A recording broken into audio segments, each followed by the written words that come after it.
வணக்கம். இன்றைய முக்கிய செய்திகள். 3 நாட்களுக்கு EPFO சர்வர்கள் செயல்படாது என்று தகவல் வெளியாகியுள்ளது. 22 கேரட் ஆபண தங்கத்தின் விலை சவரனுக்கு 240 ரூபாய் அதிகரித்து ஒரு சவரன் 1,08,800 ரூபாயாகவும் 1 கிராம் 13,600 ரூபாய்க்கும் விற்பனை செய்யப்பட்டு வருகிறது. இதனைத் தொடர்ந்து 1 கிராம் வெள்ளியின் விலை 255 ரூபாய்க்கு விற்பனை செய்யப்பட்டு வருகிறது. வருகின்ற ஜூலை 4 மற்றும் 5 ஆகிய தேதிகளில் நடைபெறவுள்ள டெட் தேர்விற்கான ஹால் டிக்கெட் வெளியிடப்பட்டுள்ளது. தமிழகத்தில் இன்று நீலகிரி, ஈரோடு, சேலம், தருமபுரி மற்றும் கிருஷ்ணகிரி ஆகிய மாவட்டங்களில் ஒரு சில இடங்களில் கனமழை பெய்ய வாய்ப்புள்ளதாக வானிலை மையம் தகவல் தெரிவித்துள்ளது. தமிழகத்தில் மகளிருக்கு 2,500 ரூபாய் வழங்குவதாக கூறிய வாக்குறுதியை தமிழக அரசு நிறைவேற்ற வேண்டும் என்று மத்திய இணையமைச்சர் எல். முருகன் அவர்கள் வலியுறுத்தியுள்ளார். கர்நாடகாவில் பள்ளி முதல் முதுகலை வரை பயிலும் மாணவர்களுக்கு அரசு பேருந்துகளில் இலவசமாக பயணிக்கும் புதிய திட்டம் அறிமுகப்படுத்தப்பட்டுள்ளது. செயற்கை நுண்ணறிவு AI வளர்ச்சியின் உலக மையமாக இந்தியா மாறும் என்று மெட்டா நிறுவனத்தின் உலகளாவிய உள்கட்டமைப்பு பிரிவு தலைவர் சந்தோஷ் அவர்கள் தெரிவித்துள்ளார். அயோத்தி ராமர் கோவில் நன்கொடை முறைகேடு தொடர்பாக SIT விசாரணைக்கு உத்தரவிட்டுள்ளது. தமிழக அரசின் வெள்ளை அறிக்கையில் ஆச்சரியப்படும் அளவிற்கு புதிய தகவல்கள் எதுவும் இல்லை என்று அண்ணாமலை அவர்கள் தெரிவித்துள்ளார். திருவள்ளூர் மாவட்ட ஆட்சியர் அலுவலகத்தில் மாவட்ட அளவிலான விவசாயிகள் குறைதீர்க்கும் நாள் கூட்டம் வருகின்ற 25ஆம் தேதி காலை 10 மணி அளவில் நடைபெற உள்ளதாக தெரிவிக்கப்பட்டுள்ளது. வருகின்ற 21ஆம் தேதி நீட் மறுதேர்வு நடைபெற உள்ளது. கோவை மாநகராட்சியில் முறைகேடாக பணி நியமனம் செய்யப்பட்ட 54 இளநிலை உதவியாளர்களை பணி நீக்கம் செய்ய சென்னை உயர்நீதிமன்றம் உத்தரவிட்டுள்ளது. முதலமைச்சர் விஜய் அவர்களின் தலைமையில் ஜூன் 29 மற்றும் 30 ஆகிய தேதிகளில் IAS, IPS அதிகாரிகள் மாநாடு நடைபெறும் என்று அறிவிக்கப்பட்டுள்ளது. கச்சா எண்ணெய் விலை குறைந்தாலும் பெட்ரோல், டீசல் விலை உடனே குறைப்பு இல்லை என்று ஒன்றிய அமைச்சர் திட்டவட்டமாக தெரிவித்துள்ளார். சென்னை பூவிருந்தவல்லி, வடபழனி இடையே மெட்ரோ ரயில் பணிகள் முழுமையாக நிறைவடைந்திருக்கும் நிலையில் மெட்ரோ ரயில் சேவை தொடங்குவதில் தாமதம் ஏற்பட்டுள்ளது.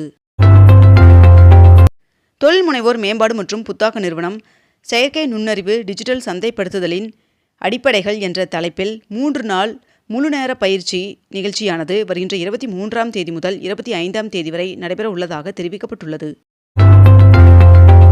CBSE மும்மொழி திட்டத்திற்கு இடைக்கால தடை விதிக்க உச்சநீதிமன்றம் மறுப்பு தெரிவித்துள்ளது. நீட் தேர்வு முடியும் வரை டெலிகிராம் செயலிக்கு தற்காலிக தடை விதித்த மத்திய அரசின் முடிவு சரிதான் என்று டெல்லி உயர்நீதிமன்றம் தீர்ப்பு வழங்கியுள்ளது. உலக பல்கலைக்கழக தரவரிசையில் டெல்லி மற்றும் சென்னை IIT நிறுவனங்கள் முன்னேறியுள்ளது. மேகதாது அணை திட்டத்தை எந்த வகையிலும் ஏற்க முடியாது என்று முதலமைச்சர் விஜய் அவர்கள் சட்டமன்றத்தில் தெரிவித்துள்ளார். இதனைத் தொடர்ந்து மேகதாது அணைக்கு எதிரான தீர்மானம் சட்டமன்றத்தில் ஒருமனதாக நிறைவேறியது. சுவிஸ் வங்கியில் இந்தியர்களின் பணம் 8% குறைந்துள்ளது. தனிநபர் டெபாசிட் 50% அதிகரித்துள்ளதாக தகவல் வெளியாகியுள்ளது. தமிழகத்தில் உள்ள 10 அரசு மருத்துவக் கல்லூரிகளில் புதிதாக மருந்தியல் படிப்பு தொடங்க அரசு பரிசீலனை செய்து வருவதாக மருத்துவக் கல்வி இயக்குநரகம் தெரிவித்துள்ளது. சென்னையில் முதியவர்களுக்கு கட்டணமில்லா பேருந்து பயணத்திற்கான டோக்கன்கள் வருகின்ற ஜூன் 21ஆம் தேதி முதல் விநியோகிக்கப்படுகிறது என்று போக்குவரத்து கழகம் அறிவித்துள்ளது. ஐக்கிய அரபு அமீரகம் 15 வயதிற்குட்பட்ட குழந்தைகள் சமூக வலைதளங்களை பயன்படுத்துவதற்கு தடை விதிக்கப்பட்டுள்ளது. இந்தியா இலங்கை இடையிலான தடையற்ற வர்த்தக ஒப்பந்தம் ஜூலை 15ஆம் தேதியன்று அமலுக்கு வருவதாக தகவல் வெளியாகியுள்ளது. தமிழக மின் வாரியத்தின் தற்போதைய நிதி நிலைமை மற்றும் செயல்பாடுகள் குறித்த முழுமையான வெள்ளை அறிக்கை அடுத்த வாரம் அதிகாரப்பூர்வமாக வெளியிடப்படும் என்று மின்துறை அமைச்சர் நிர்மல்குமார் அவர்கள் தகவல் தெரிவித்துள்ளார். இந்திய கம்யூனிஸ்ட் கட்சியின் மூத்த தலைவர் சி. மகேந்திரன் அவர்கள் சென்னை பனையூரில் உள்ள தாவேகா அலுவலகத்தில் அக்கட்சியின் பொதுச் செயலாளர் ஆனந்த் அவர்களின் முன்னிலையில் தாவேகாவில் இணைந்துள்ளார். சென்னை பள்ளிக்கரணை அருகே 2000 கோடி ரூபாய் மதிப்பிலான பிரம்மாண்ட தனியார் கட்டுமான திட்டத்திற்கு முந்தைய திமுக அரசு வழங்கிய சுற்றுச்சூழல் அனுமதியை தாவேகா அரசு ரத்து செய்துள்ளது. 5 நாள் பயணமாக குடியரசுத் தலைவர் திரௌபதி முர்மு அவர்கள் மத்திய பிரதேசம் சென்றுள்ளார். தமிழ்நாடு சட்டப்பேரவை கூட்டத்தொடரை 3 நாட்கள் நடத்த அலுவல் ஆய்வுக்குழு கூட்டத்தில் முடிவு செய்யப்பட்டுள்ளது. தமிழ்நாட்டில் இருமொழிக் கொள்கை தொடர்ந்து நடைமுறைப்படுத்தப்படும் என்று ஆளுநர் அர்லேக்கர் அவர்கள் உரையாற்றியுள்ளார். மதிமுக பொதுச் செயலாளர் வைகோ அவர்கள் முதலமைச்சர் விஜய் அவர்களை தலைமைச் செயலகத்தில் நேற்று சந்தித்து பேசினார். இந்தியாவிற்கும் அமெரிக்காவிற்கும் இடையிலான வர்த்தக ஒப்பந்தம் விரைவில் அமையவுள்ளது என்பதை அமெரிக்க அதிபர் டொனால்ட் ட்ரம்ப் அவர்கள் உறுதிப்படுத்தியுள்ளார். புதுச்சேரி ஜிப்மரில் எம்எஸ்சி நர்சிங் உள்ளிட்ட முதுநிலை படிப்புகளுக்கு ஜூலை 15ஆம் தேதி நுழைவுத் தேர்வு நடைபெற உள்ளதாக தெரிவிக்கப்பட்டுள்ளது. இதற்கான விண்ணப்பங்களும் வரவேற்கப்படுவதாகவும் தெரிவிக்கப்பட்டுள்ளது. இனி நாடு முழுவதும் மருந்து சீட்டு இல்லாமல் இரும்பல் மருந்து விற்க தடை விதிக்கப்பட்டுள்ளதாக ஒன்றிய அரசு தெரிவித்துள்ளது. நீட் மறு தேர்விற்கான பாதுகாப்பு விதிகள் மாணவர்களின் மன அழுத்தத்தை அதிகரிக்கும் என்று அண்ணாமலை அவர்கள் தெரிவித்துள்ளார். தமிழகத்தில் 151 சூப்பர் ஸ்பெஷாலிட்டி மருத்துவ மேற்படிப்பு இடங்களை தகுதி பட்டியலின் அடிப்படையில் நிரப்ப ஒன்றிய அரசிற்கு உச்சநீதிமன்றம் அதிரடி உத்தரவு பிறப்பித்துள்ளது.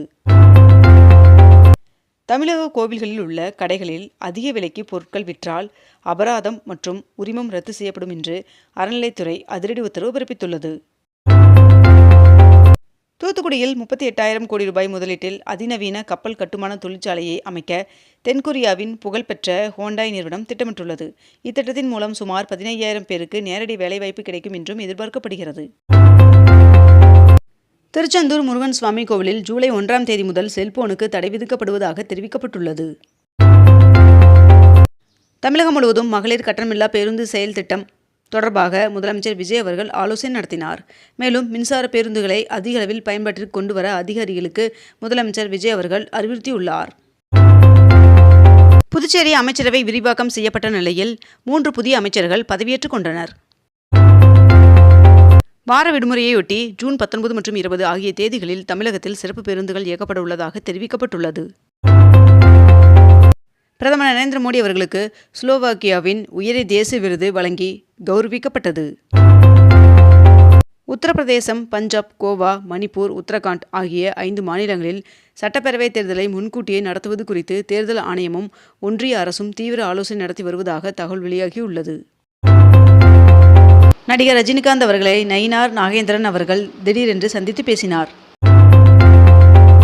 பரங்கிப்பேட்டையில் ஹைட்ரோ கார்பன் திட்டத்தை அரசு அனுமதிக்கக்கூடாது என்று சிபிஎம் கூறியுள்ளது. தமிழகமே எதிர்பார்த்த வெள்ளை அறிக்கை வெளியிடப்பட்டுள்ளது. தமிழ்நாட்டின் உண்மையான கடன் அளவு 13 லட்சம் கோடி என்றும் வருவாய் பற்றாக்குறை 78,324 கோடியாக உயர்ந்துள்ளது என்றும் தெரிவிக்கப்பட்டுள்ளது. இத்துடன் இன்றைய தலைப்புச் செய்திகள் நிறைவடைந்தன. மேலும் இதுபோன்ற அண்மை தகவல்களை உடனுக்குடன் தெரிந்து கொள்ள அக்னிபூ சேனலை சப்ஸ்கிரைப் செய்து கொண்டு தொடர்ந்து இணைந்திருங்கள். நன்றி, வணக்கம்.